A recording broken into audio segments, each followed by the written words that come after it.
welcome to the regular meeting of the Mayor and Board of Trustees. It is August 13th. Our first order of business, of course, is a Pledge of Allegiance. So if you'll do me a favor and all stand with us. You start. I pledge allegiance to the flag of the United States of America and to the republic for which it stands, one nation, under God, indivisible, with liberty and justice for all.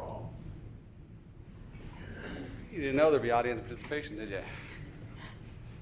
Thank you. Karen, roll call, please. Trustee Francis. Here. Trustee Model. Trustee Bebezo. Here. Trustee Mattal. Here. Trustee Snyder. Here. Trustee Schiappa. Mayor Straub. Here. Our first order of business are residents' comments. Are there any residents who'd like to address the board at this time?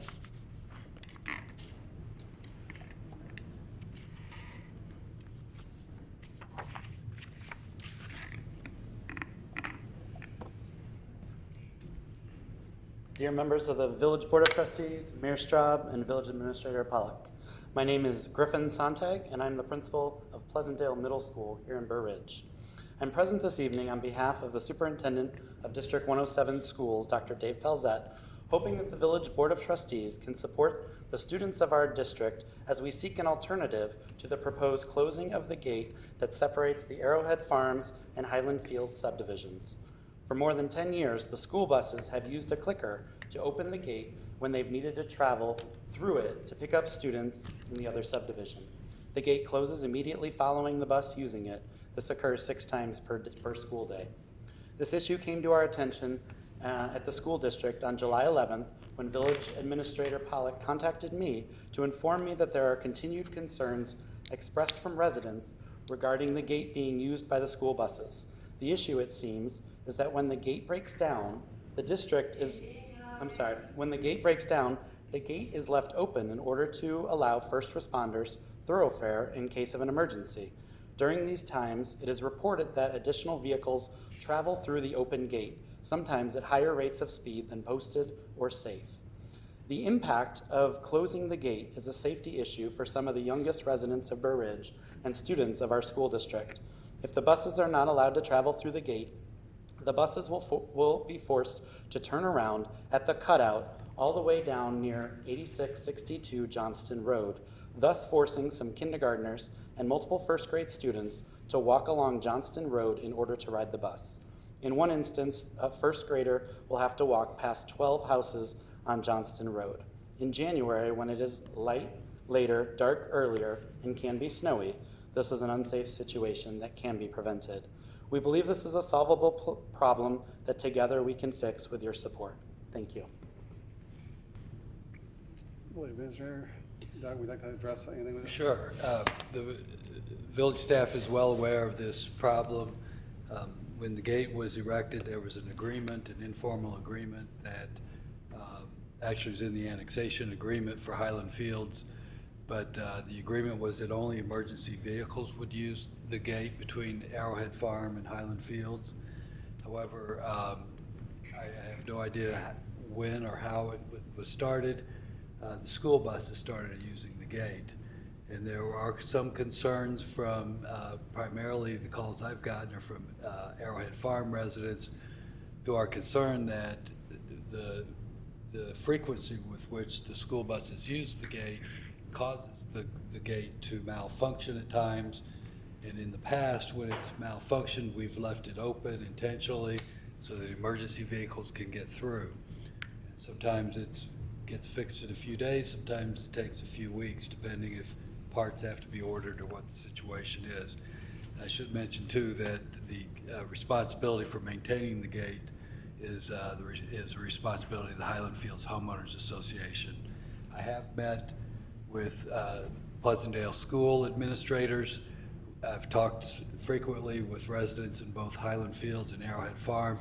With the school year starting April 24th, is that correct, Griffin? 23rd, next week sometime? August, I'm sorry. And that it's an imminent issue to be addressed, and I know the school district's been trying to address it.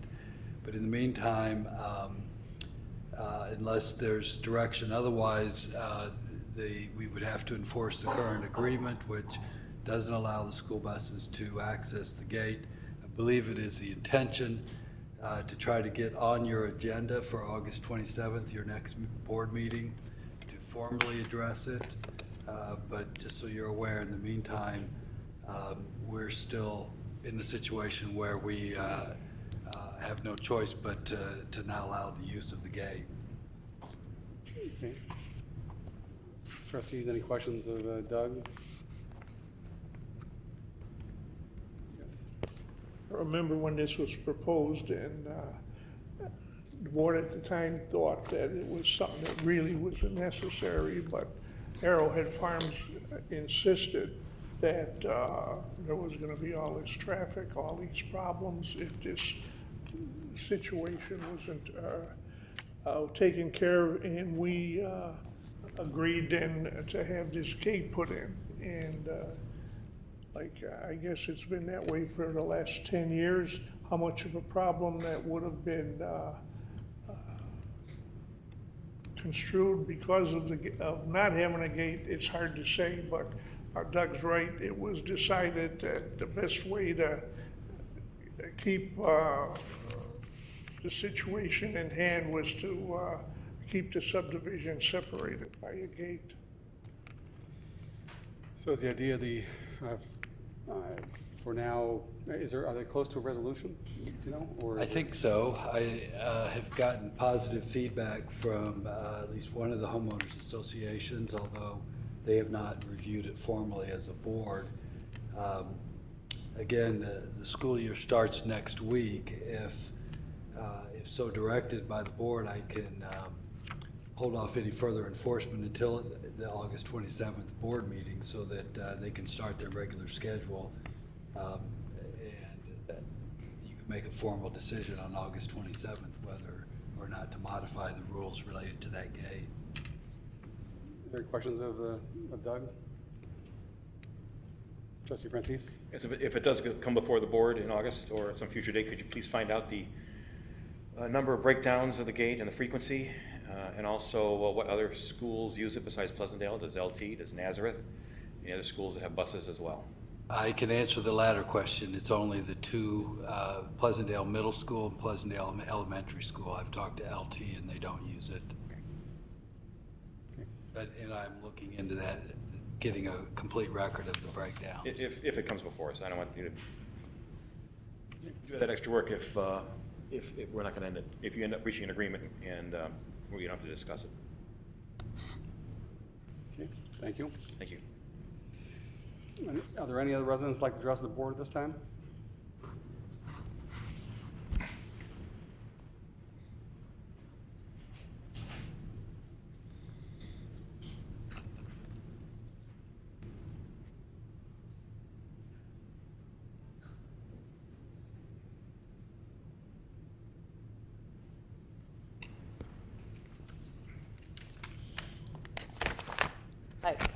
Hi, Alice Krampitz, 7515 Drew, Burr Ridge.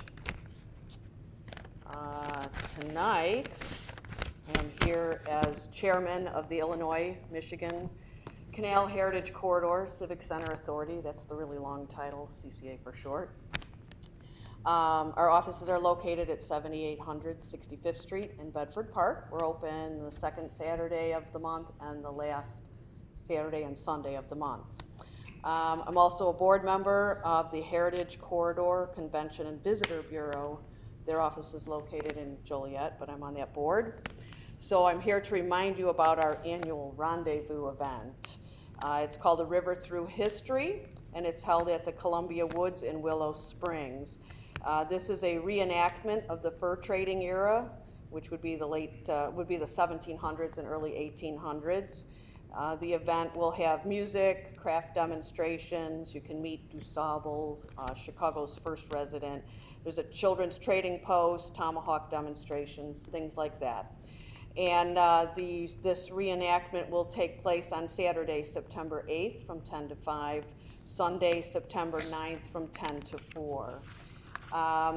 We do ask that everyone please park at the UPS station up at 75th Street and Willow Springs Road. There is a shuttle then that takes everyone in and out of the event at Columbia Woods. We ask that they don't ride their bikes in or walk in because that's a safety issue. Tickets are $10 for adults and $5 for seniors and children. Children who are under age 6 are free. And there are more details when you visit a riverthroughhistory.com. That's a river, THRU, history.com. I also invite you to visit the Santa Fe Prairie and Hodgkins at River Road and Leon Cook Overpass. This 10.8 acre prairie has a caboose. It is a very rare remnant, a prairie remnant, and it's very beautiful in the fall. We're celebrating 30 years for that prairie. It was dedicated in 1988. And finally, I wanted to say this is the bicentennial year for Illinois. December 3rd, 1818, Illinois became a state. And currently, as a part of the Heritage Corridor and the board that I'm on, the state and the Illinois Tourism Bureau have come together to commemorate the state by creating a passport. And I have some for some of you. This is the passport that they've created. It has 56 different sites throughout the state. Most of the sites are in the 2 heritage corridor, the national heritage areas of Illinois. You can visit this, it's kind of like a self-guided or visit on your own, these sites to highlight our history. It's a 5-month program. It concludes on November 30th. You go to various sites and they have different museums all the way down to Springfield. There's places in Ottawa, lots of locations to different, let's see, here's one. You can go to the Mount Pulaski Courthouse, the state historic site. They are all listed in here. You get these, you go to the site, you have your passport stamped, and you become eligible for prizes. There is more available information if you visit Illinois200.com. So I have for all of the board members some complimentary rendezvous tickets, the rendezvous flyer, and a passport. So if you would like to pass these around, that would be great. I also have some flyers on a few passports that I can put out in the lobby for the public. So if you guys don't mind, that's all I have for this evening. Here's What date's the rendezvous again? Pardon me? What date's the rendezvous events? The rendezvous event is September 8th and September 9th. That's a Saturday and a Sunday. Thank you. Are there enough there for everyone? Yeah. Thank you. Thank you. Thank you. Are there any other residents who'd like to address the board at this time? Okay, we'll move on to the consent agenda. All items are listed with an asterisk.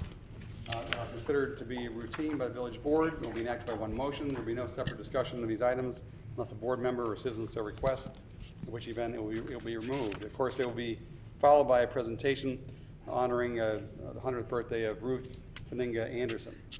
So first on the consent agenda are the minutes. 5A, approval of a special board meeting of July 19th, 2018. Approval B, approval of regular board meeting of July 23rd, 2018. C, approval of special board meeting of August 1st, 2018. Under ordinances, we have approval of an ordinance amending the budget adoption ordinance for all corporate purposes of the village of Burr Ridge, DuPage, and Cook counties for the fiscal year commencing on the first day of May 2017 and ending on the 30th day of April 2018.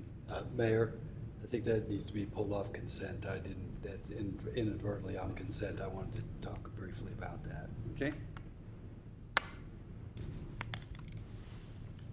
Resolutions. 7A is adoption of resolution approving the intergovernmental agreement between the Village of Burr Ridge and the Burr Ridge Park District regarding policing of the park property. Under considerations, we have 8E, approval of recommendation to award contract for County Line Road at Deer Path Trail storm sewer improvements to Unique Plumbing Company Incorporated of Brookfield, Illinois, in the amount of $286,817.08. F, approval of recommendation to award contract for replacement of brick abutment at Shady Lane Culvert Pipe Crossing to Premier Landscaping in Lamont, Illinois, in the amount of $8,364.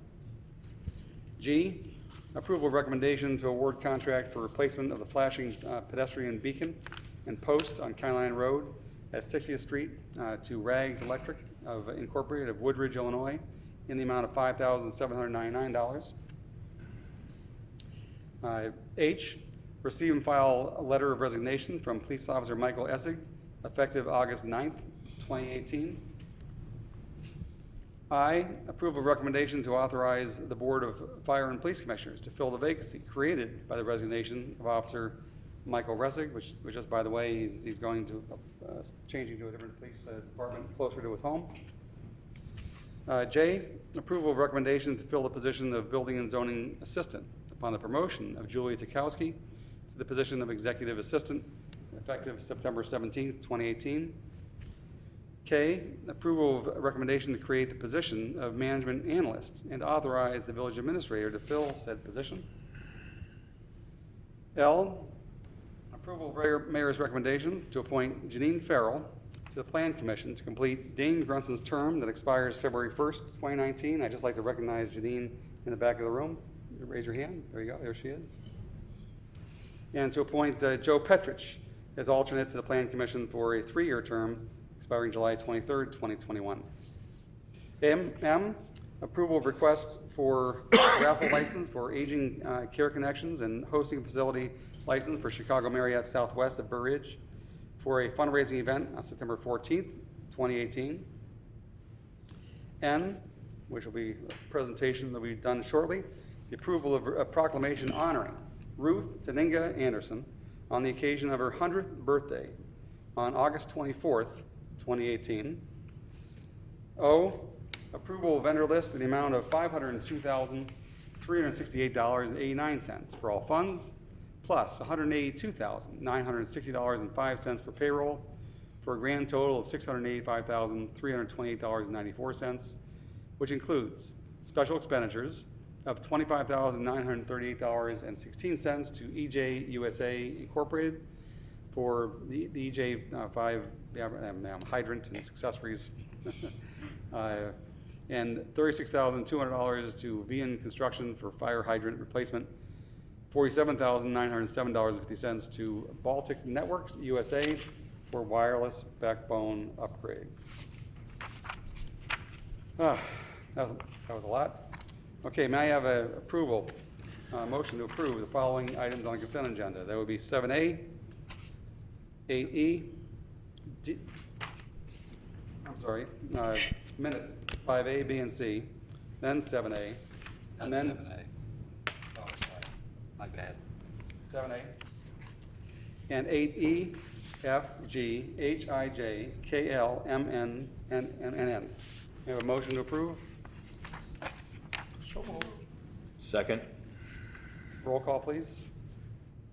Trustee Baveza? Yes. Trustee Francis? Yes? Trustee Mitchell? Yes. Trustee Snyder? Yes. 4-0. Okay, I would like to now do a presentation, and I think I'm going to read the proclamation from here first. And then we'll come around and give this proclamation as well as additional copies to Mrs. Anderson as well as to her son Ross. Proclamation honoring Ruth Taninga Anderson on the occasion of her 100th birthday on August 24th, 2018. Whereas Ruth Taninga Anderson, a resident of King Bruvar House in Burr Ridge, was born on August 24th, 1918, in Chicago, Illinois, and will officially celebrate her 100th birthday on August 24th, 2018. Whereas Ruth attended Fenger High School in Chicago, graduated in 1935, and recognized as salutatorian out of her class.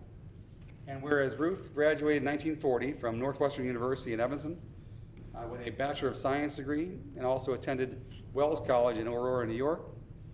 And whereas Ruth married Roger Allen Anderson in 1941 in Chicago, Illinois, and welcomed 3 children: Lee Anderson Rapole, Jeffrey and Ross Anderson. 3 grandchildren, Clinton Rapole, Kristen Green, and Britta Trout.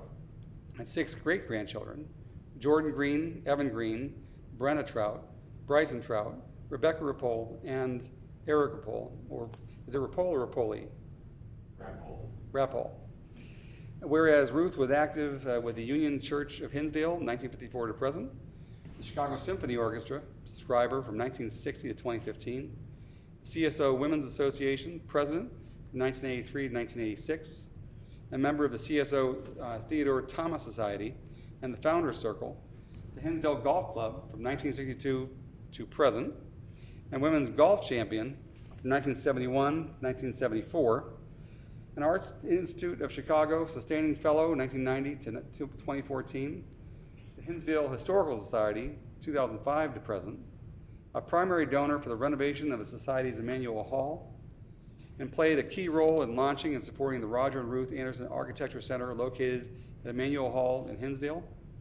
Now therefore, the Village of Burr Ridge, Cook and DuPage Counties, Illinois, does hereby honor and offer best wishes to Ruth Tinninga Anderson on the occasion of her 100th birthday, which will be on August 24th, 2018, adopted by the Board of Trustees and approved by the Mayor of Burr Ridge this 13th day of August.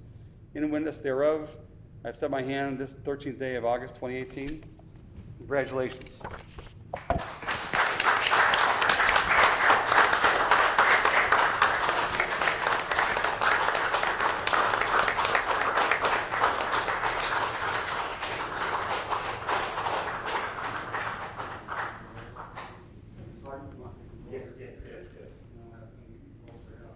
Okay, sounds good. Thank you, Mayor Straub, and to all the village of Burr Ridge for this wonderful honor.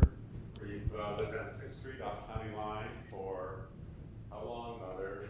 60 years, since 1953. We love the area. We love what's happened to Burr Ridge, which was just a prairie when we moved here. And we're delighted to be with you on this occasion. And thank you so much for celebrating with us. Thank you.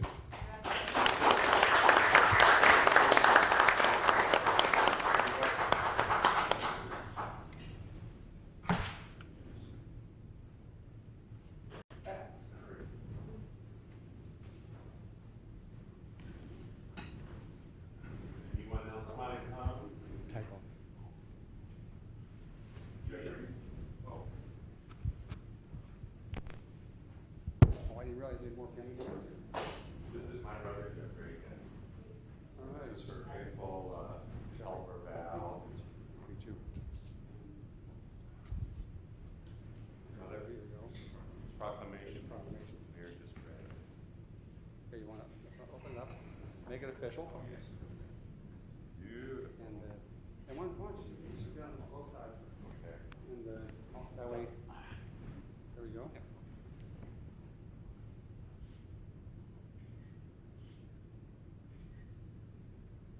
Look up, Mother. Thank you. Okay. Very much. Jeffrey, any comments? We're delighted to be here, and it's a great honor, and we're very lucky to have a 100-year-old mother.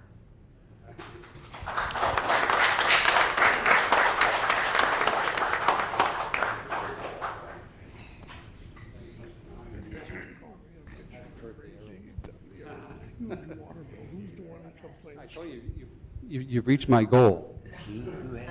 Well, Dave Allen, it's you know, not former everybody's, but Call me, I'll give it to the you right person. you said it that way, Call me and I'll. yeah, your mind is gonna go that way. Now that's the great, have you always been a positive thinker like this? I don't know.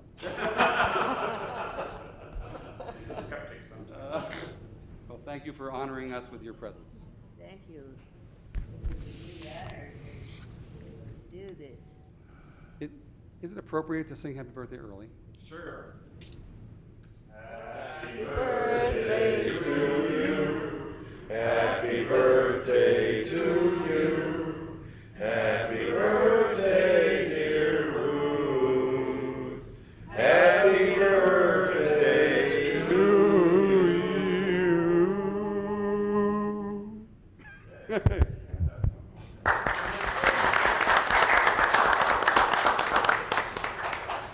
Thank you so much. Thank you.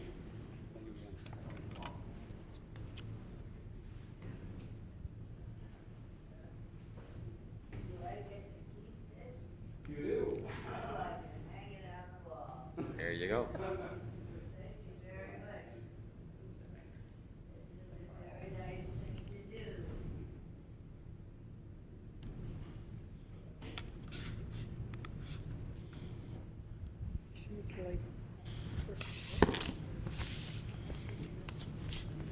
I'm done. Napkins, too. Soda water.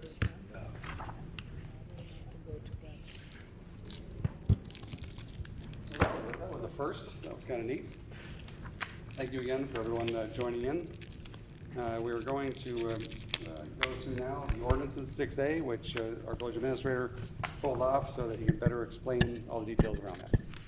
Thank you, Mayor. I did want to explain this in greater detail for the board and for the public. Plus, this relates to agenda item 8C, on which additional discussion is needed. As we do every year, at the beginning of a new fiscal year, the village does an audit of our books for the previous fiscal year, and we finalize all of the estimates that we provided in the budget document. For fiscal year ending April 31st, 2018, we had projected a surplus in the general fund of approximately $200,000. As it turns out, the surplus ended up being $460,000 in the general fund. This was due to savings, personnel salary savings in the police department, and also due to higher revenues in sales tax and income tax and building permits in other departments. So as we typically do, when we have a surplus like that in the general fund, we distribute those funds to other funds to pay for either ongoing projects or future projects. In this case, we need a transfer of $175,000 to the general fund to pay for the Deer Path Trail or Deer Path County Line Road Storm Sewer Project, which has to be done. You already approved it on tonight's agenda, but the higher than estimated cost is due to the additional requirements from the Cook County Highway Department. We're required to get a permit and meet their standards for that project. The second recommendation is to transfer $150,000 to the Equipment Replacement Fund. We had originally intended to transfer $175,000, but that number is reduced as we feel that there will be savings due to the fact that we're not going to recommend purchasing a street sweeper. During the budget discussions, we addressed to the board that we're going to try contracting for street sweeping, and we're doing that. We're saving significant dollars, and the Public Works Director and myself believe that that's the answer for the foreseeable future for street sweeping, a more efficient use of our money rather than buying a $312,000 street sweeper. Next, the final cost for the 18-19 road program, which was completed this summer, was $50,000 over budget. So we're recommending that part of the surplus in the general fund from 17-18 go to the general fund, to the capital improvement fund to cover the additional cost for the road program this year. And that would be $50,000. So that leaves a general fund surplus of $85,000 as of May 1st, 2018. We had budgeted $35,000 to remain as surplus in the general fund just to cushion that fund in terms of relative to unexpected expenses or unrealized revenues during the current fiscal year. So the general fund surplus would not be changed, and we would recommend transferring $50,000 from the general fund to the pathway fund to pay for the replacement of the Chase Moore Lincolnshire pathway, which is on your agenda separately tonight. And again, that even with those transfers, our budget for the general fund would not be impacted, as we would maintain the $35,000 surplus that we had originally anticipated to have in that fund, while we're still able to fund future equipment replacement as well as pay for ongoing contracts. I'd be happy to answer any questions and that you may have at this time. Trustees? Mr. Francis? You got an excellent table in the staff summary. Is that available for the Yes, thank you. residents to see? It summarizes these transfers he's speaking of, and it does a good job of summarizing.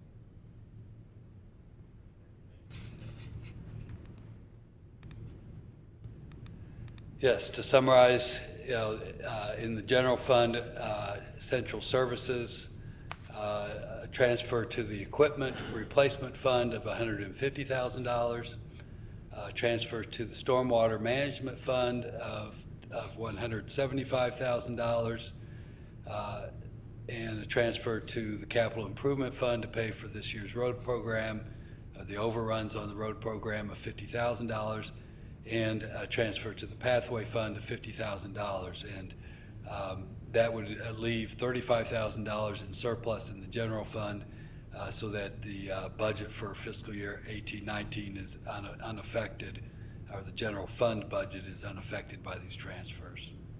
Once again, how much more was the surplus than you expected? It was approximately $285,000 more.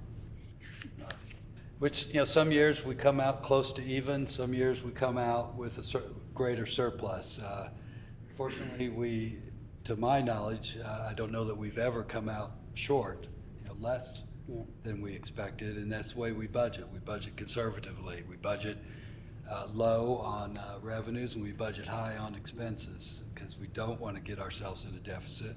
And we except for maybe the recession years 10 years ago, I think we've always come out good. The 35,000 surplus that you keep in reserve, what is that? I mean, like, what would that cover if Well, you had to use it? Month to month, we Okay. budget for the whole year, and month to month, certain expenses may come up without their corresponding revenues.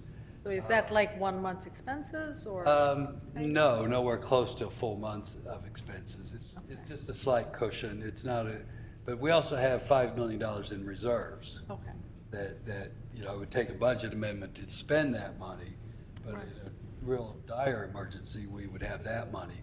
The 35,000 extras, we could put it in one of these other funds just as easily, but, talking with the finance director, he's more comfortable keeping it in the general liquidity is fund. important, yeah. Even some of the transfers you're talking about isn't money that's already spent. It's money. It's anticipation of future Right. expected. Well, that's true of the equipment replacement fund. The stormwater fund, that money is spent tonight, will be spent on the contract once the contract's implemented. And the $50,000 in the capital improvement fund is to pay for a road program that we've already completed. But the $150,000 in the equipment replacement fund is for future expenses. Anticipated, but not yet. Right. Any other discussion? Have a motion to approve 6A. So moved? Second. Motion and second. Any further discussion? Roll call, please. Trustee Matal? Yes. Trustee Snyder? Yes. Trustee Francis? Yes? Trustee Pavesa? Yes. 4-0. Thanks for the great news, though. You're welcome. Under considerations, consideration of a recommendation to reject all bids for the Wolf Road flashing pedestrian beacons project. We have our Public Works Director, David Preissig. Thank you, Mayor, Board of Trustees. There's a substantial amount of information in your board packet that will explain a little bit about the bid opening we had on June 28th, 2018, but in this presentation, I'll just kind of back up a couple of years and explain the project and what got us to this point here today. So this is the Wolf Road Flashing Pedestrian Beacon Project. On the next slide, you'll see the project location and kind of explain a little bit about what our purpose and what drove us to be here. Wolf Road is Pleasantdale Middle School on the east side, on the west side, Pleasantdale Park District and Walker Park on the east side. In September of 2016, there was a vehicle pedestrian crash involving a young boy. that occurred at that same mid-block crosswalk. The purpose of the project then kicked off right away as being crosswalk conspicuity. We want to make sure this is clearly visible. One thing that came up in that crash report was that the driver just couldn't see that the child was at the crossing at the time when other cars were stopped. But this is a heavily used crosswalk also. It's used for the school year-round, between the school uses on the one side, athletic activities on the other, and then also the Park District has its programs, and then it's auxiliary parking at Pleasantdale Middle School. Then the 4th of July, of course, at Walker Park is a big draw. And this is a major crossing, often controlled by the police department during that same time period. It involves all these agencies. Wolf Road is under Cook County Highway jurisdiction, so we had to involve them early on. We had a coordination meeting with them about a month after that first incident to kind of determine a scope of work that would be involved in developing a crosswalk conspicuity project. And they told us to take the lead, being Burr Ridge, being the municipality, to take the project lead. We worked with the Park District and School District to start to develop the ideal project. Next slide shows what the existing conditions look like out there on Wolf Road. You'll see on the top slide, crossing from a distance, you enter it as a school speed limit of 20 miles an hour. During the school year, those beacons are flashing daily during the school times to explain that that's the 20-mile-an-hour jurisdiction or enforcement at that point. Outside of that, the beacons stop, and the crosswalk is just visible by the typical markings, but also the school and Park District put up that centerline plastic barricade with the state law stop for pedestrians in the crossing. As you get up closer, you start to see the fluorescent yellow signs with the crossing delineated, and then the controller cabinet is what controls the beacons that are way out there. They're on a timer. It's a little bit of a simple but outdated system just to control those flashing beacons out there. So what was needed was the proposed work that we would do. We were familiar with what a flashing beacon project would be like. You remember in 2013 or 14, we installed the ones, as you see on the next slide, at 60th and Sedgley, 60th and County Line Road. On the next slide, on the left side there. Those are just what's called RRFBs, the Rapid Rectangular Flashing Beacons. They were on an interim approval basis. They're not really desirable anymore. Federal Highway Administration took them out, put them back in, took them back out. But the Cook County Highway Department said that wouldn't be applicable anymore. It's also it's kind of an independent system. It doesn't flash when the school zones would be on. So the county needed a timer system, a controlled system. After a lot of iterations with Cook County Highway Department, the improvement on the right side was the preferred design. That was the beacon to install. So with that and the other work that Cook County requested, we developed the plans, finally went out to bid, as you can see in your packet and on the next slide. We got 3 good bids. Mead Electric is the low apparent bidder. They've done a lot of work for the county. They do work for the village. They are the county's maintenance contractor as well. Their bid account, about $69,000. Our engineer's estimate for the as-bid quantities was about $45,800, so we're about $24,000 over. In the original agreements we had when we initiated things with the school and Park District, it was thought that the project estimate would be maybe about $28,000. That was obviously way short. What happened obviously is that Beacon project evolved. We got to the bigger project, then the final engineer's estimate came in, and then the as-bids came in, and this is the way it resulted. In the original agreement, the village had paid for the engineering services. We did all the design plans, the specifications. That cost came out to $19,700. It was thought that then the Park District and School District would split the cost. Split in at $28,000, that would be about $14,000 each. Even with a little bit higher estimate, that would be maybe about $22,000 to $23,000 each, fairly equitable at that point. But if we stuck with the agreement as it is and as the bids came in, the cost breakdown there would be $30,000 each for the school and Park District. We did obtain a grant through the Powering Safe Communities, which is a ComEd administrator, ComEd funded, administered by the DuPage Mayors and Managers Group. That reduced the cost about $9,000 applied towards construction. So this is applied to construction. Again, that's the way the cost breakdown. We've had conversations with Pleasantdale School District and Pleasantdale Park District. They didn't budget for that much. So we're kind of coming to you with the opportunity to consider rebidding at this point, to reject the bids the way they are, but we understand the importance of this project. There is a newly released Safe Routes to School funding program. This was just announced after the bids came in, but it is a great opportunity. It's not been around since 2014, and for this one cycle only, it funds 100% of construction. So as you can see on the next slide, how the cost would break down. This is a very eligible project for Safe Routes to School. Applications are due in November. The awards would be in March. If we were successful in getting this, we would start construction next summer in July. The cost then would be 100% construction cost funded by the Safe Routes to School program, as you can see. The additional bit of engineering work involved with IDOT coordination, Cook County coordination, when you receive this grant then would be about $15,000 over what we've already spent. So if you split that among the three agencies, that would be closer to about $11,500 each. So that's one of staff's recommendations, but school is here, Park District as well, if there's any other questions. Any questions of Dave?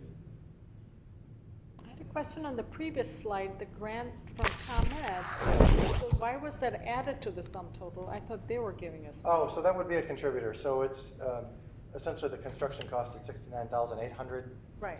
We would take that off the top, so it'd be about $60,000. Okay. So it'd be a $30,000 for the Pleasantdale Okay. School District. All right, that makes sense. Trustee Francis? I understand that during this course of the project that there were some additional items requested by the county, additional scope growth. Could you want to explain that and what the impact was on the total cost of the project, please? Sure. So initially it was thought that we could kind of put up what we had similar to what was at 60th and County Line Road, so flashing beacons on an independent system. When it was later developed that we would have to be with like a traffic signal control, essentially, that controls the beacons during the school day. That changes obviously the electronics. When they had to be interconnected with each other, that changed it a little bit more.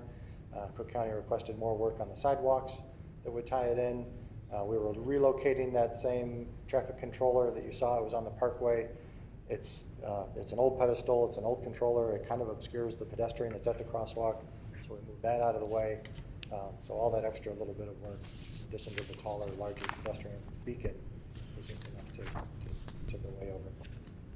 Very good, thank you. Anyone else? Do you think the safe routes is potentially we could possibly grasp that 70,000? It is a very good possibility. I think we've not had to apply in a long time, so we're. So if we can't get it, will the additional engineering costs go? Or no additional engineering costs unless we would go this route? Right. If we didn't get the Safe Routes to School grant, there would be no other IDOT coordination. We would essentially go out to bid again for the same project, probably rebid or ask the school and Park District to rebid based on a higher amount. Perfect, thank you. Any discussion? Motion to approve 8A, consideration of recommendation to reject all bids for the Wolf Road flashing pedestrian beacons project. So moved. Second. Roll call, please. Trustee Snyder? Yes. Trustee McCall? Yes. Trustee Beza? Yes. Trustee Francis? Yes. Board. 8B, consideration of services agreement for Blue Stem Energy Solutions for research into possible alternative energy generation facilities. Doug, do you want to tee this up? Sure, yes. Jamie Goldberg is here tonight from Blue Stem Energy Solutions. They approached me some time ago and have met with myself and Dave Preissig and others on the village staff about the possibility of constructing alternative energy generation facilities for use by village facilities such as Public Works, Village Hall, Police, our pumping station, et cetera. And their proposal is to essentially build those facilities for the village and provide us with low cost or lower cost energy than what we may otherwise get on the open market. And our only obligation here tonight, if you approve this agreement, is to not enter into any similar agreements with other companies, to give them their time, 6 months I believe it is, to do their research and come back to us with a report on what they are able to do for the village. And even if it's positive, we still have the choice to reject it or move forward with it. There's no financial obligation in this tonight, only to allow Blue Stem to proceed unilaterally with their research. I turn it over to Jamie to give you a brief explanation of their program. Thanks, Doug. That covers it pretty well, what I was hoping to discuss tonight with you all. Obviously, if you guys have questions, please feel free to ask those. So as Doug was saying, what we have in front of you today is, it's called our Development Service Agreement. And essentially this is a letter of intent. And so what we want to do, what we do throughout the country, is we start our relationships always by doing a feasibility study. So this feasibility study, what we want to do is see, can we help save you money on your electric bills by using low-cost renewable or low-carbon energy solutions? So we work with municipalities, rural electric cooperatives, and utilities through public-private partnerships. So as Doug was saying, what we do is we do this feasibility study for free. It's about 6 to 9 months. I actually believe the contract that Doug and I have worked out with Scott Euler, your attorney, is at 9 months, not 6. Oh. But traditionally we're able to work quicker than that. We just like to have that leeway, because another thing we try to do in our study is we try to involve some commercial industrial customers if they're interested in trying to get involved in a study like this for reasons to grow economies of scale and help bring down price for everybody. And when that happens, it takes a little bit more time to work through a bureaucratic system with you have to get up to upper management into businesses as well. So again, with our feasibility study, what we do is at the very beginning, we want to add very little work to your desk. So we have a 10 to 15 question survey we put out, and we give it to Doug and your public works director. And what we want to get from that is essentially we want to have about 3 years of your electric history, understand what your patterns are like. So we want to understand, can we help match up our energy usage with what your energy usage is with our energy generation, excuse me.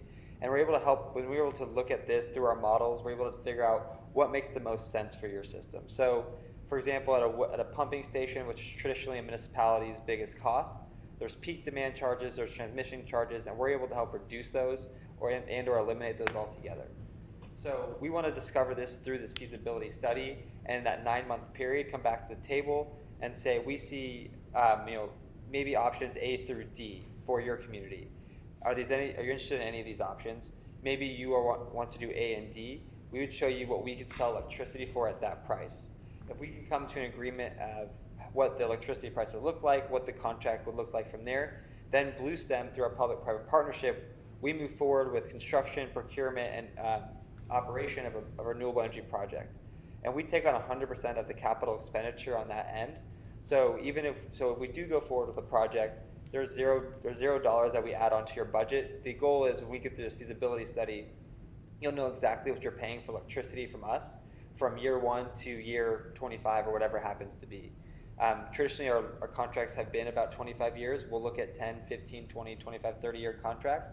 And like I said, traditionally they've ended up in that 25-year because it seems to be the sweet period, or the sweet spot of the lowest price for our partners. And so some of the advantages of working with us, of doing a project like this is, through the feasibility study, what we're going to look at is technically what can your system handle, contractually what are your opportunities, and politically, we engage with your community. So right away, one of the first things we want to do is put out a press release. And anything we ever bring out to the public, we always want to put through the leadership of the community first. Obviously, we would never put something out there without your approval. And the reason behind that is we don't want to come back in 9 months with a few project suggestions if your residents don't want to see a project on certain parts of land, or if you are looking at building new construction on industrial parks or things like that. Or we want to work with the community to really understand what's your value stack and what type of value can our projects bring, and bring long-term value. And we work with ComEd, or if you're a municipal irrigation program, we work within those contracts. So part of that contractual checkbox that we're going to look at is, the projects we're suggesting, are they legal? Can we do them? And we work within ComEd right now, and we're able to do our projects that we've been able to do. So kind of high level, what our projects will end up looking like. If you can picture, if you have a home and you put rooftop solar on your home, we take that type of idea, but we bring it to a community versus just a single home. And that's what we're trying to hope to start that relationship through the feasibility study today. Again, so working through the public-private partnership, we take on 100% of the cost. And part of the reason we're willing to do that is we own and operate our projects. A lot of renewable energy developers won't actually own their projects, they'll sell them. And with us, you're guaranteed to work with us for the life of our contract. We won't sell our projects as that's not how our business has been built and what we believe in. And when we work through these public-private partnerships, we can take on tax incentives, both federally and state, where we can lower the cost of a project versus if you were to take this on yourself. And additionally, in the state right now, there's the Future Energy Jobs Act, which you may or may not be aware of. But high level, the Future Energy Jobs Act has 3 different parts to it. And the part that we would focus on is called the Long-Term Renewable Resources Procurement Plan. So what the state is doing right now is incentivizing the growth of renewable energy. And when you have a renewable energy project, every time that creates 1 megawatt of energy, you can sell what's called a renewable energy credit. If you were to Google it today, in the state of Illinois, you see it called an SREC, which stands for Solar Renewable Energy Credit. And what you can do with these RECs is you can sell them back to the state. You can do this across the country. Right now, they sell for about 30 to 50 cents. In the state of Illinois, what they're saying with this renewable energy procurement plan is they'll buy them from $40 to $150. So obviously, it's a big financial incentive. And what we want to do through that program is if we do win, it's a lottery system, so not everybody will win, not every project will be able to take advantage of these. But what we want to work it back into our contracts is to share that revenue with you, however we want to come to the agreement during the feasibility study. So not only do we want to come in and see can we help save money on your electric rates, but we want to see can we help create extra revenue streams. And we also do that by bringing in commercial and industrial customers. So kind of my last point here is when we bring in these commercial and industrial customers, what we've done in the past is a few different things. But for example, we worked with the city of Hastings in Nebraska, and we put a 1.7 megawatt wind turbine right outside of their college campus. And what we've done is we've partnered with Hastings, where we have our energy flows back and forth with the college, but our contract's actually with Hastings. Hastings turns around and has a green contract with the college. So we try to look for creative ways to maybe help bring in some extra revenue streams to our municipal partners, as well as trying to help those commercial and industrial customers get some rate certainty and some lower electric costs on their bills. So that's it's pretty high level what we're trying to accomplish today. Any questions? Trustee Mattel? Do you have any villages that have used your services in Illinois? Yes, so we've been in Illinois for a short period of time, and what we're working with right now is the village of Milan, the village of Monmouth, kind of in the northwest, village of Monmouth, village of Aledo, village of El Dorado. We're also working with one of the largest electric cooperatives in the state called Joe Carroll Energy. So their counties are Joe Davies, Carroll, Whiteside, and Henry County. I have meetings throughout the rest of the week. We have a couple more cities who are voting on our agreement this week, actually, so that could change in the next few days. But those are who currently we have contracts with. Okay. And we work across the country, so we work from Wisconsin down to Texas, Colorado, to Georgia and Atlanta, Georgia and South Carolina.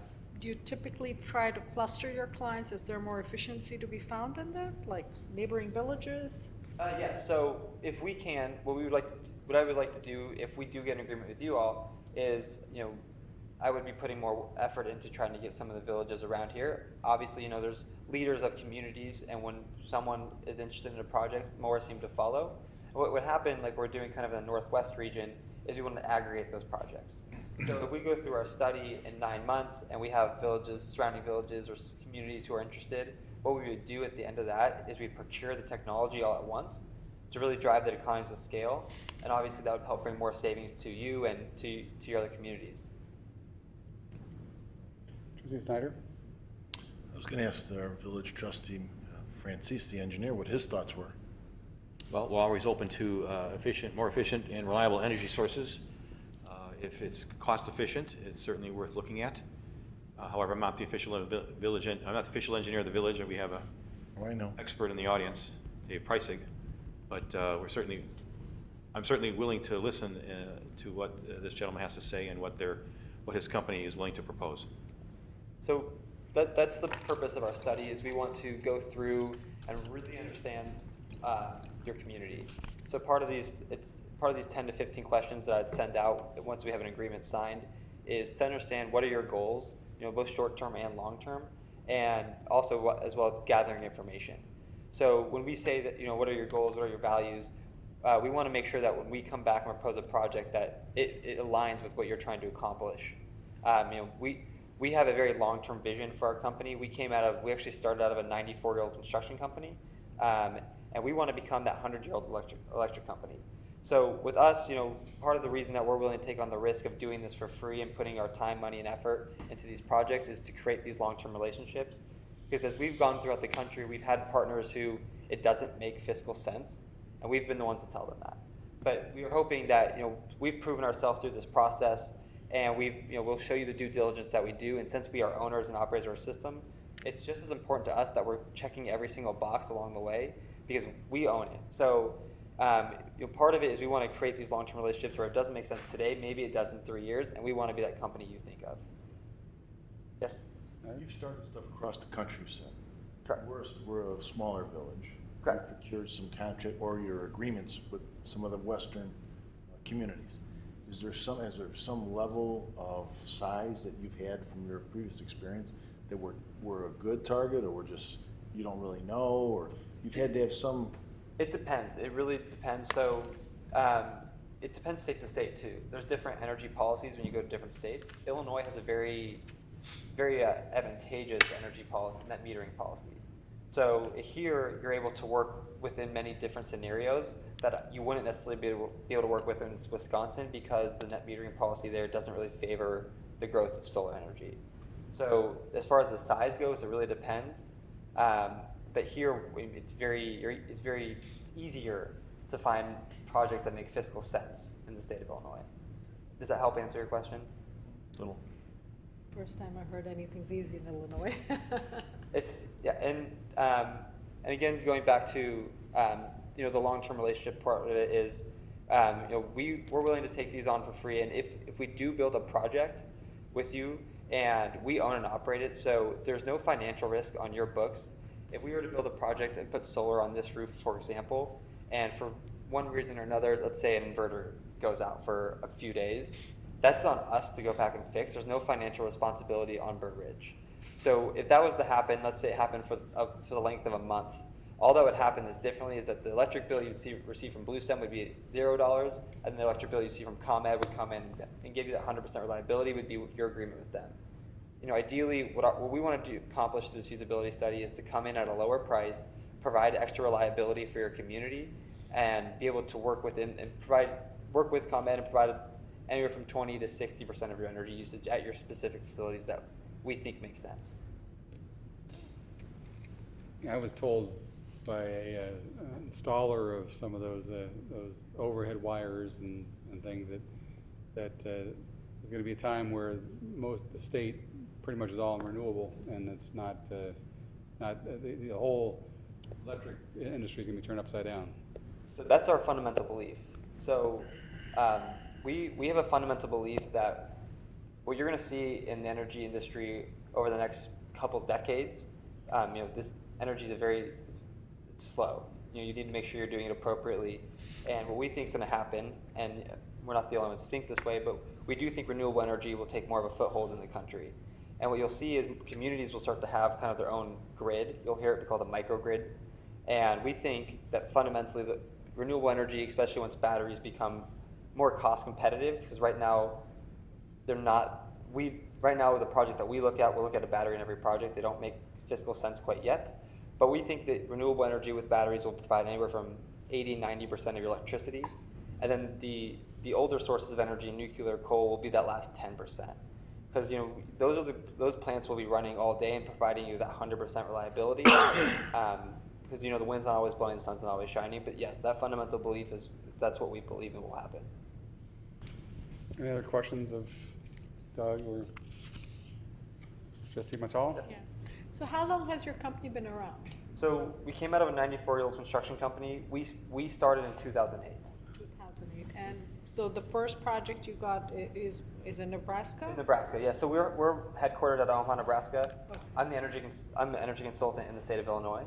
Okay. So that we've So we have operating projects in Nebraska. We're working in Wisconsin, Iowa, Illinois, obviously, Oklahoma, Texas. No projects operating in South Carolina or Georgia, but we've been going there having similar conversations that we're having today. I was just in Omaha. You were in Sonoma? I was there yesterday. Oh, were you really? Yes. Yes. Yes. Yeah, funny. Before you vote, I just wanted to make two additional comments. One is to emphasize that this is a no obligation agreement, no expense to the village, no obligation to do anything at any point in time. Two, I believe that this touches on two of your strategic goals. One, to maintain or reduce expenses for the village, and two, potentially an economic development tool in that private businesses could take advantage of this, and it could potentially be something that attracts business to Burr Ridge. Touch on that too. Sorry to interrupt. And being ahead of the curve. Right. Yep. And so, the village of Aledo is a very small village in the northwest corner of the state. And so that's kind of one of the reasons that they're doing a project with us, is they're trying to attract new business. So one thing, when we started in Nebraska, we did a lot of wind projects, and we ran into a lot of headaches because of that, because not everyone likes to see a big wind turbine in their backyard, right? But with the village of Aledo, one thing that they're trying to get from our project, beyond just lower cost and renewable energy, is we have a marketing and messaging team that we have in-house, and we're working with their marketing team to help promote renewable energy in their community to go out and attract new business. And so we have different strategies that we like to try to do that with beyond kind of our fundamental business. So those are different things that we're willing to help with too, is if that's something that you like, is to put part of our scope of services. That's at no cost too? It's all through our study, yes. Thank you. So, Like most of your projects, do they need a lot of land, like a lot of open space, or? so it depends. So if you're, just in general terms, if you're building a wind turbine, you need about 1.5 acres. If you want to build land for solar, for every megawatt you build, you need about 7 acres. But what we do is we'll look at many different options. So obviously rooftops for solar. We do parking lot structures where you kind of build up kind of steel plates or concrete plates, and you put solar on top of it to help for extra car coverage. But also, for example, you could put it in your parking lot right out here, and if that's sized correctly, if it's enough energy to make sense for you all, we'll look at projects like that. We've done that with the University of Creighton in Omaha. So we try to be creative with it because not everyone has a lot of land, and land can be valuable too. Interesting. Any other discussion, questions? May I have a motion to approve 8B? So moved. Second. Roll call, please. Trustee Snyder? Yes. Trustee Francis? Yes. Trustee Pavesa? Yes. Trustee Matal? Yes. 4-0. Motion passes 4-0. Thank you very much for Thank you. the presentation. Should I just be in touch with Doug? Yes. Give me a call tomorrow. All right, perfect. Thank you very much. Thank you. Thank you. Look forward to working with you all. I'm thinking of rustic acres. Pardon me? Thinking of rustic acres. Oh, yeah. They're very courteous in Omaha, aren't they? Yes, yes. Thank you. Thank you. Is that right? C, consideration of Pathway Commission recommendation to replace Chasemore Lincolnshire Pathway. Yes, thank you, Mayor. At its July 12th, 2018 meeting, the Pathway Commission recommended to the Board of Trustees that the village proceed with the replacement of the Chasemore Lincolnshire Pathway with a concrete pathway. Just to give you some background on this pathway, is located between Chasemore Drive and 79th Street on the south, between Chasemore's Townhome subdivision on the east and Ambriant subdivision on the west. It's a significant or major connector to our downtown. It's a major piece of the infrastructure for our downtown Burr Ridge. In 2014, we updated an asphalt sidewalk study that our engineering Division had prepared a few years ago. And this pathway was rated as being poor and in need of immediate repair or replacement. The pathway is asphalt now, has a lot of cracks with weeds growing through it. One of the entryways is you can see from the picture, is overgrown with weeds. And as I discovered today, the tree roots have upheaved the asphalt to the point where it's a significant safety hazard. In fact, I don't know if Dave had a chance to, but we were going to put a cone or something on it today after I noticed that. You can see a picture of my car keys and the size of that upheaval. So we believe this is in need of repair and replacement, not repair. And concurrently this summer, during the audit, we discovered that the village has in escrow $71,625 that were contributed as a required park impact fee for the Secret Forest subdivision at 97th and Jackson. That subdivision is not in a park district, so we are not, that donation does not go to a park district. And further, after review with the legal counsel, is determined that that money under the law can and should be used by the village for open space enhancement. I reviewed the replacement of this pathway with the village attorney, and he agreed that this was perfectly met the requirements for spending this money. We believe this is clearly the most immediate need in terms of open space enhancement in the village. We don't own a lot of parks or open space. And this is an immediate need that can be addressed partially with these funds. After the $71,000 donation, an open space donation, we're still $50,000 short in replacing this with concrete. On the agenda tonight, we transferred $50,000 into the pathway fund. Does not obligate you to use it for this project, but that was my intent in recommending that transfer.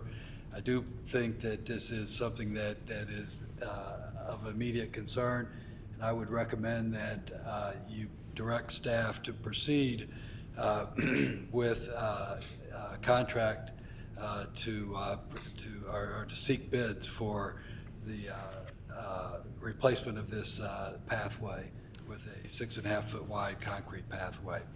Can you give a little more clarification on the concrete, the bid that we have? And I'll ask Dave to explain that, because we've got. And then why concrete versus asphalt, as well as. I think so. Very good.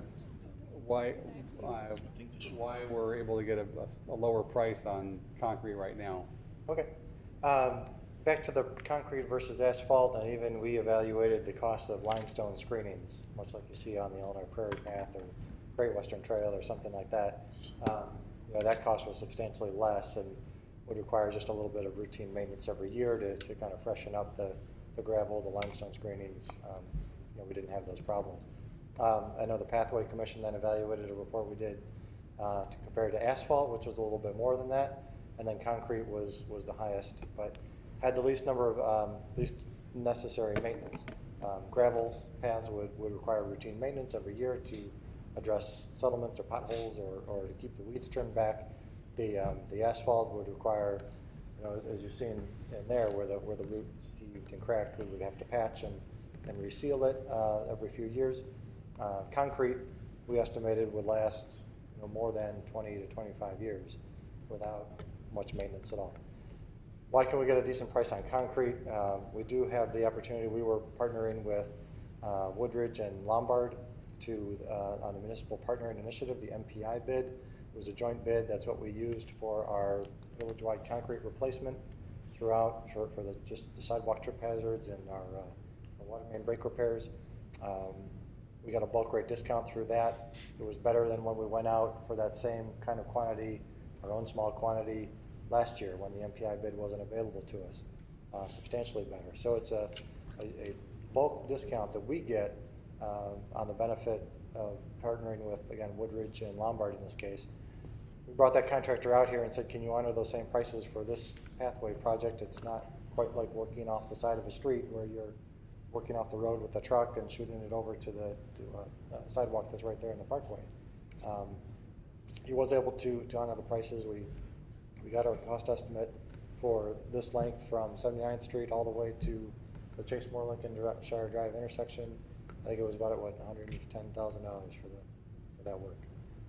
So that's an opportunity to get it constructed right away without having to go out for bids. It's already competitively bid, and our purchasing ordinances allow for such, and it's a good price as we see it. Is there a time of the year that's preferred to do this, or? Anytime before the winter. It's not a project, or it's not a length of sidewalk that we would get salt on, because it's not like a driveway apron or things like that. We don't de-ice it, so it's not subject to the same chemicals, harsh chemicals that affect concrete often. But we have to use the monies, I believe, before the end of the year. Anytime now or into the fall is certainly a good opportunity. Trustee Francis? A couple of comments and then a question. So when the pathway along Chase Moore Drive was replaced in, I don't know, 2013, 2014, I can't remember the exact year. We talked about it back then that this pathway behind Chase Moore, between Chase Moore and Ombriance, would need to be replaced very shortly because it was in poor condition then, 4 or 5 years ago, and now it's even in even worse condition. I take this pathway myself when going to and from the concerts on Friday nights, and at night it can be treacherous. So I'm glad to see we're going ahead with this work. Hopefully we're going ahead with this work. This pathway, if I recall, is less than 20 years old.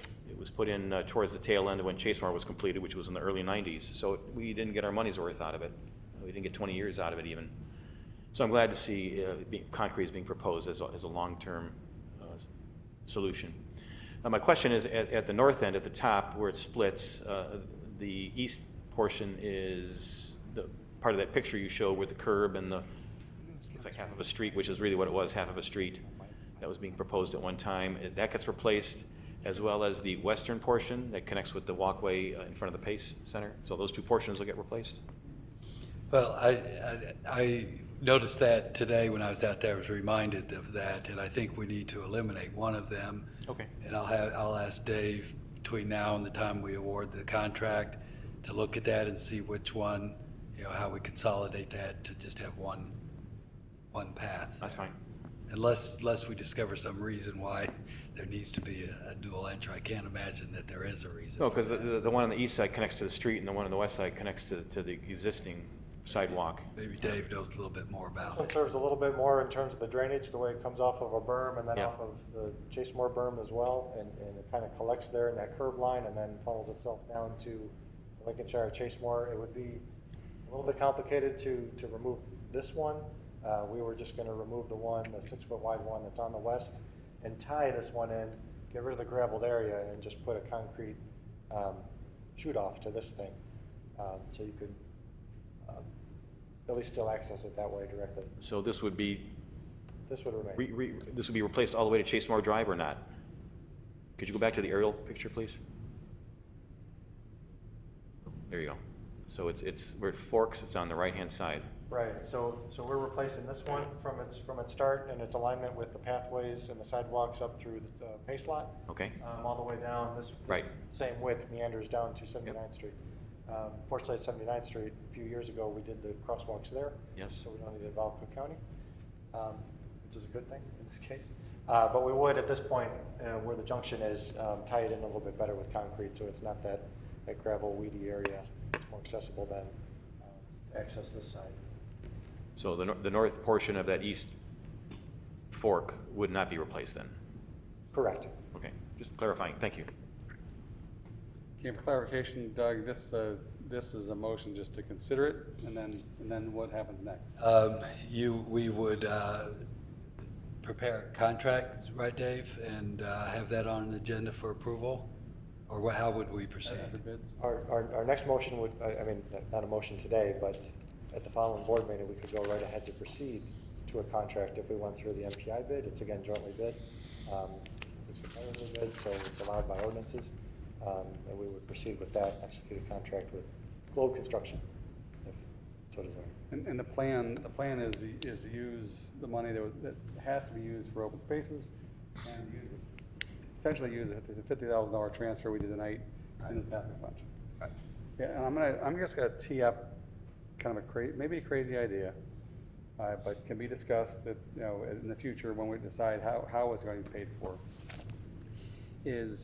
Now, I don't even know if it's going to be possible, but if this pathway is going to be good for 20 years, 25 years, etc., I'm just going to pose the possibility for if the board would consider it, if we find a donor to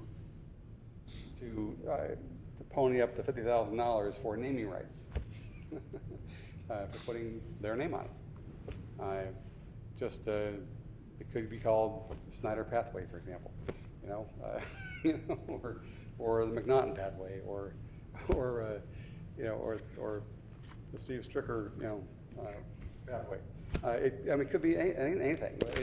I'm just saying it could be a possibility to have it named, and somebody gets also the benefit of it donating. So. Happens in Chicago all the time. Yeah, we have. Oh, does it? We have like all these big like Tesla. They're going to start that. They're building that connecting thing from O'Hare with that condition. Oh. So. Yeah. Fine. Just food for thought. So. Just got to find a donor. As a 50 grand laying around. That's the minimum for naming rights. So. Okay, Doug, I need a motion to direct staff to proceed with, yes. motion to approve 8C, consideration. Motion to accept the pathway recommendation to replace Chase Moore Lincolnshire Pathway. Second. Motion is second. Any further discussion? Roll call, please. Trustee Francis. Yes. Trustee Snyder. Yes. Trustee Matal. Yes. Trustee Beza. Yes. 4-0. Motion passes 4-0. Okay, we have a last item is 8D, consideration of request for proposal for professional marketing services related to the preparation of marketing plans for Village Ridge hotels and restaurants. So I'd like to turn it over to Assistant to the Village Administrator, Evan Walter, who's been working on preparing this RFP. Thank you, Mayor. Thank you, Board. Thank you, Doug. Yes, this is a request that has come out from the EDC over the past 6 months, previously introduced in the previous budget cycle. This is an RFP for marketing services for the hotels and restaurants, but really the RFP is written as a marketing plan for Burr Ridge. We've been marketing the Village hotels and restaurants since 2005, paid out of the Hotel Motel Fund.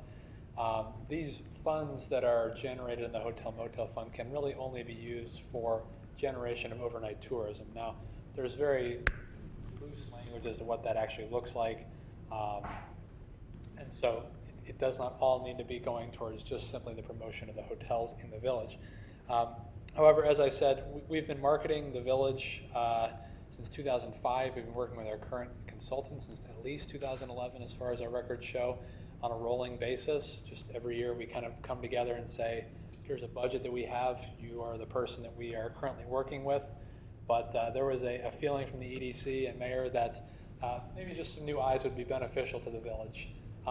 Like anything else that you do, after a certain period of time, you kind of get used to what you're seeing and you fall into a bit of a rut, and some change might be positive. So that's what really led to this RFP being put together before you this evening.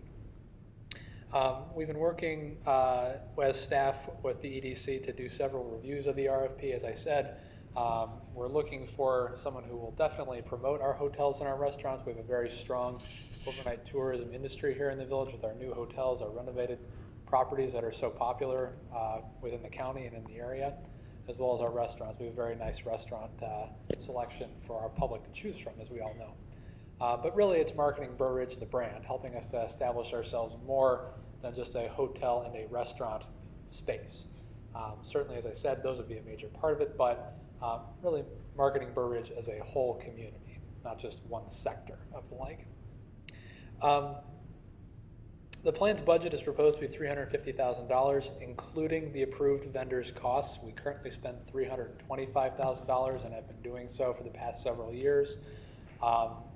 the number that is in there can change, certainly up to your discretion as to how much we spend on this particular plan.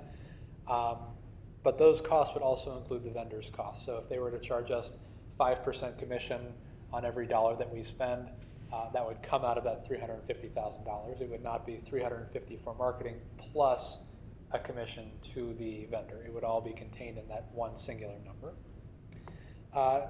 We would be releasing this as soon as possible. If it were approved tonight, we'd be releasing it tomorrow. We would be making a selection committee made up of the mayor, Doug, myself, Janet Cole, our communications and PR coordinator, as well as members of the EDC hotel and restaurant marketing committees, who would have the task of interviewing, selecting firms for further study, further discussion about potentially hiring and working with us, and finally making a recommendation to the board this fall about partnering with a new consultant. I know we've discussed the possibility of finding someone local. Our current vendor is located in Ohio and Florida, so not a Chicago or Illinois-based vendor, and I know that was something that was brought up through the planning process of this, so that may be something that may be considered, but that'll be up to that committee to really flesh out what is important that we see brought forward through those consultants through this RFP process. Deadline for now is scheduled for September 25th to apply. There is a timeline in the RFP that you can look at for your perusal. As I said, we hope to have something back to you for final approval this fall, beginning January 1st, our new partnership. If you have any questions about the RFP or the process itself, be happy to answer any questions you have. Questions, trustees? When you and I discussed this earlier this year, I just want to start with the economic planning committee, some of the people that I had sent over to you to talk about. Yes, this is definitely something that was brought up actually through the goal setting session even, but yes, we definitely had brought that up together, yes. Thank you. Anybody else? Yes. I'd like to comment that for the public that any money spent on this project, either on the RFP or implementing a marketing plan, it comes from the hotel motel tax dollars. Those are restricted funds, as Evan said, that can only be used to encourage overnight stays in the village. No money from the general fund or any other tax dollars are used in this type of project. Okay. And how long? And just out of curiosity, do you know how long our current company has had this contract? We found 2011 as the date that we've started. So we really don't have a set contract with Booth Creative currently. We don't have a set contract that says we will use you for 3 years plus extensions. It's really been a rolling contract. 30 years. Yeah, an at-will relationship. But 7 years, we went for the first consultant from 2005 to 2011, about 6 to 7 years. This consultant's been here for 7, so it seems like the right time in the life cycle of our marketing plan to really rethink what Burr Ridge is and how we want to present ourselves to not just the public in the area, but as to the public in other states who are traveling through the region as conveniently as we're located. Okay. May I have a motion to approve 8D? Then a motion and a second. Any further discussion? Roll call, please. Trustee Matal? Yes. Trustee Snyder? Yes. Trustee Francis? Yes. Trustee Pavesa? Yes. 4-0. Motion passes 4-0. And under other considerations for announcement, deliberation, and or discussion, Sorry, I didn't discuss this before with you, Doug, but Trustee Francis had wanted to be let known, wanted the board to be let known when small cell was coming toward staff. I sent an email to the board, I think it was 2 weeks ago. I was out of the office last week, so it had to have been a few weeks ago at this point. I have met with AT&T. This is the first meeting that I've had with any company regarding small cell, but they are planning to submit for a permit in the next 60 to 90 days to install 2 facilities within the village. These will be located on a light pole, on a village-owned light pole on Burr Ridge Parkway at the intersection of Lifetime Fitness, Lifetime Drive, and Burr Ridge Parkway. And they also would like to put a facility on the roof of Loft at the Village Center. So they would be working out with them directly how they would screen that, but seeing the pictures of it, you won't be able to see it from the street. So We're working through something called the Master Attachment Agreement with AT&T. I'll be working with Scott Euler, our attorney, on that. But this will be the diagram that says how and when AT&T can attach equipment to our village-owned facilities, and if there is no facility present, what type of pole can they install to erect such a facility within a neighborhood. So those meetings are starting to occur. I'm working with our attorney on that, and I'll try to have that turned around as soon as possible. But just for the public's edification, to be aware of that sort of thing has started to occur shortly after we approved the ordinance at our previous meeting. Thank you, Evan. Thank you. Okay, thank you. Under residents' comments, any other residents like to address the board? Seeing no one, under reports and communications from village officials.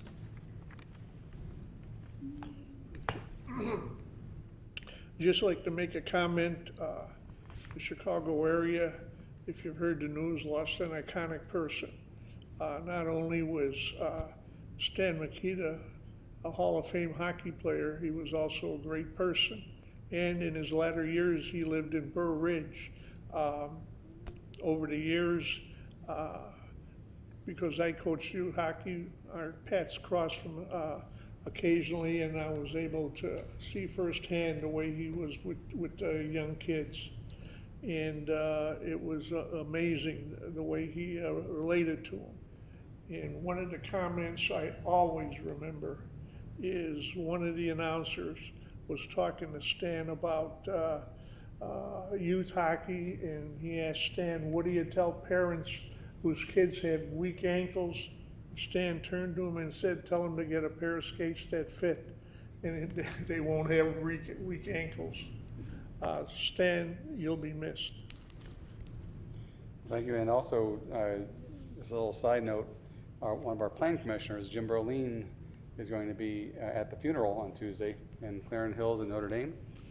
He's actually going to be a minister at the funeral. It's a private event and not open to the public, but we're going to have some representation from the village of Burr Ridge. He said he'll be sadly missed. The only thing I'd like to mention is that anybody saw that in the doings, District 86 voters will face a $166 million referendum come November. Now, this is the first paragraph in it reads, the residents of Hinsdale High School District 86 will have a big decision to make in November, one that could cost taxpayers up to $166 million. And it's more details is in the newspaper. I'm sure a lot of people will be hearing about between now and then. This was coming on the heels of last year, one failing, a $70 million one, I think it was, by like 70 to 30 or 60 to 40. But they're going back to for another referendum for $166 million. Just want to make that announcement. Are there any non-residents like to address the board at this time? This time, I'd like to have a motion to adjourn. So moved. Second. Roll call, please. Trustee Beza. Yes. Trustee Snyder. Yes. Trustee Mittal. Yes. Trustee Francis. Yes. 4-0. Thank you again for joining us. Happy birthday, happy 100th birthday again, Ruth Anderson.